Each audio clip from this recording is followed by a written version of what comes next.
انتوا تدرون اهل الاسكان شنو اللي صار عندهم؟ اسرع دجاجه بالعراق.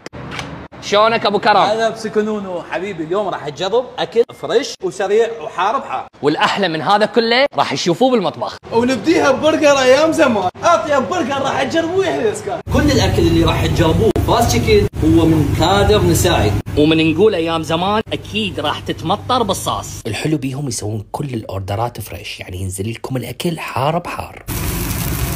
احلى تمطيره اللي حسكنون. وعندهم جلستين مختلفات كلش راح تعجبكم. شوفوا اول ما راح تقعدون بفاست تشيكن راح تنزل لكم شوربه عدس مال بيت ترد الروح. نبديها باكثر شيء متحولي بيه، برجر ايام زمان. بسم الله. اطيب اضافه للبرجر فعلا هي الصاص، رهيبه. شنو الوضع؟ انا ضايج على شغله واحده، خرجت من هاي الكليه الا فتحوا هذا المطعم. الفاهيتا جربوها وادعوا لي. لحم الخروف معروف. والريزو كان اختصاص عصام، باختصار تم النثري ودجاج